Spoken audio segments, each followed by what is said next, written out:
Thanks for staying the course on the program. Our attention is turned to the latest resolution brokered by Mr. President on the political situation in Rivers State. Our senior correspondent there, Uche Okoro, joins me now.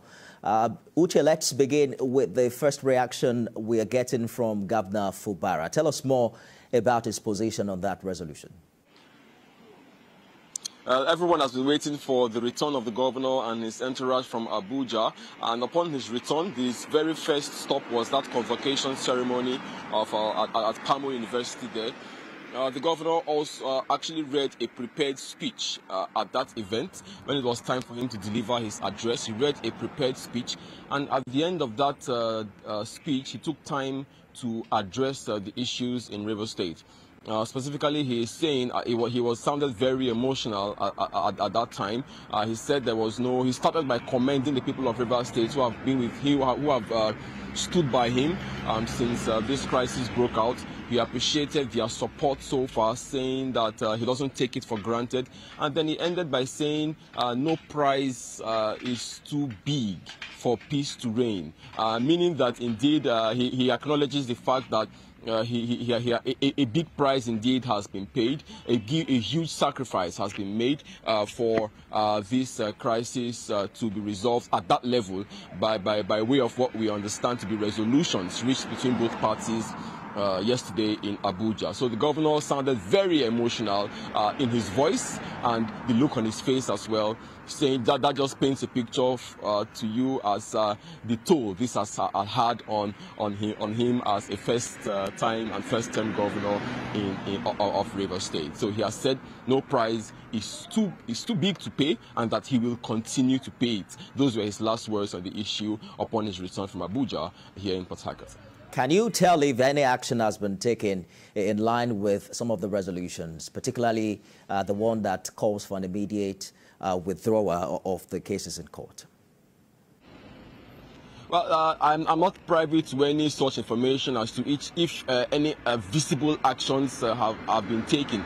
Maybe actions have been taken on the phone, and maybe there are preparations to implement those resolutions, that 8-point resolution. I cannot tell if physically or actually those resolutions implementation has begun. Maybe, like I said, they might have begun over the phone and over meetings and over over roundtable discussions. But you know, it's still very early. The governor is barely 24 hours. It's barely a whole day back in the state from Abuja. So I think let's give him some time to settle down. I believe from tomorrow, maybe next, we'll begin to see details of how those recommendations will be implemented.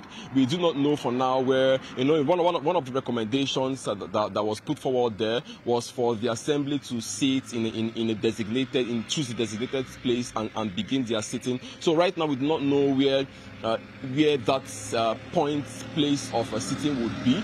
Also, of course, you know that when that would need to happen first before the budget is represented to the assembly.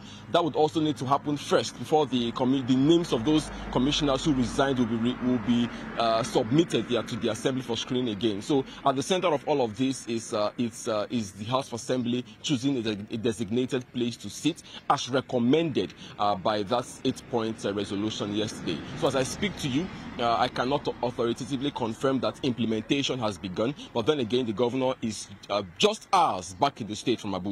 I believe that in the coming days and the coming hours, answers to your questions will begin to surface.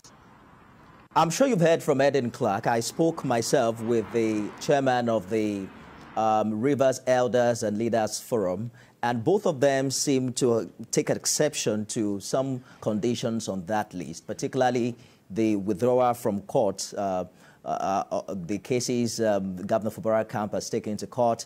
I think the former Rivers State governor was also concerned about asking the 27 lawmakers to be reinstated as against the law, according to him. Does it matter what the stakeholders feel about this resolution, or you think the decision is at the governor's table? Well, it absolutely matters. Of course, you know that apart from the fact that you call them stakeholders, these are Rivers people, right? Even if it's the opinion of a young boy, it matters, right? Because he's a resident of Rivers State and maybe even voted. So long as you voted and your opinion counts. So yes, their opinions matter. Their opinions count. Their opinions would go a long way to shaping the narrative in Rivers State. Talking about the Elders and Leaders Forum.